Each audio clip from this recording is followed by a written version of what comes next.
Huwag ismuli ng ambag ng iba. Ako po si Father Fiel Pareha at ito po ang ating segment, ang Daily Devotion, na kung saan tayo po ay magdarasal, magbabasa at magninilay kasama ng salita ng Diyos sa buong taon. Manalangin tayo. Sa ngalan ng Ama, ng Anak at ng Espiritu Santo. Amen. Halina, banal na Espiritu, liwanagan mo ang aming puso at isip nang maunawaan at may sa buhay namin ng iyong salita. Amen. Our Bible passage for today is from the Gospel of St. Luke chapter 10, verses 38 to 42, and I read it for you. Now as they went on their way, he entered a certain village where a woman named Martha welcomed him into her home.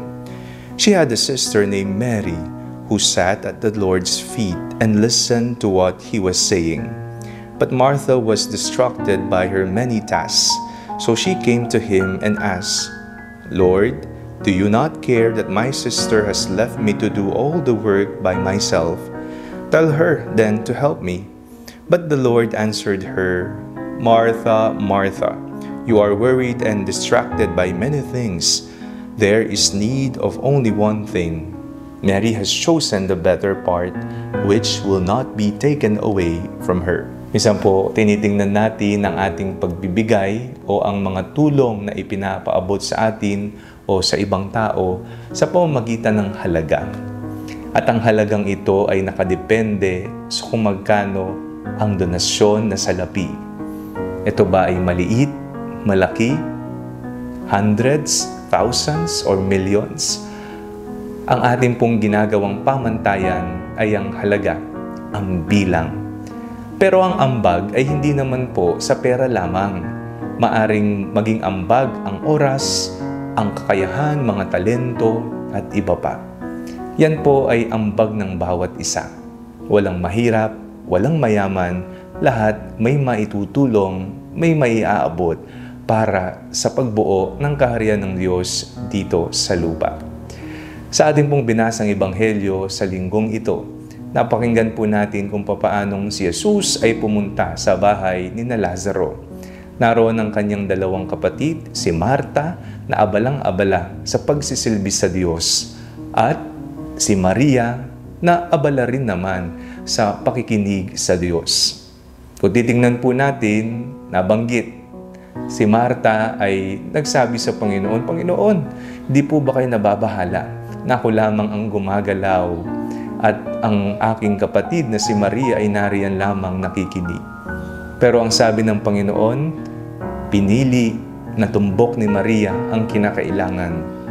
Mary has chosen the better part. Ang lahat ay may ambag. Ang lahat ay may iba-ibang misyon na iniatang sa atin. Merong nagtuturo, merong kumakalinga sa mga may hirap, meron naman na nariyan para isakatuparan ang misyon ng simbahan sa iba't ibang dako ng mundo. Kahit anuman ang iyong maiaambag, sapat na. Ang mga ito, kung titipunin natin, makikita natin kung gaano kabuti at mahal tayo ng Diyos na binigyan tayo ng pagkakataon para makaisa siya sa kanyang banal na misyon dito sa mundo. Kaya huwag po nating ismulin na meron talaga na para sa pagdarasal, pinagdarasal nila ang mga nagmimisyon na nasa area, nasa ground. Lahat tayo ay may ambag, kaya dapat maging mapagpasalamat tayo na ginagawa ng bawat isa ang kanilang misyon dito sa mundo para sa ikaluluwalhati ng Diyos. Amen. Manalangin tayo. Panginoong Hesus, maraming salamat po sa pagkakataon na kami po ay makabahagi sa iyong misyon. Amen. Sa ngalan ng Ama, ng Anak at ng Espiritu Santo. Amen. Huwag po ninyong kalimutang i-like ang video ito, mag-comment po kayo and share it with your family and friends. Ang Panalangin Bago Matulog ay may sariling Facebook page na po. Huwag niyo pong kakalimutang mag-like at mag-follow dito, and do not forget to subscribe to our YouTube channel. I-click niyo lamang po ang link na nasa description ng video ito, na kaya naman po just search Father Fiel Pareha.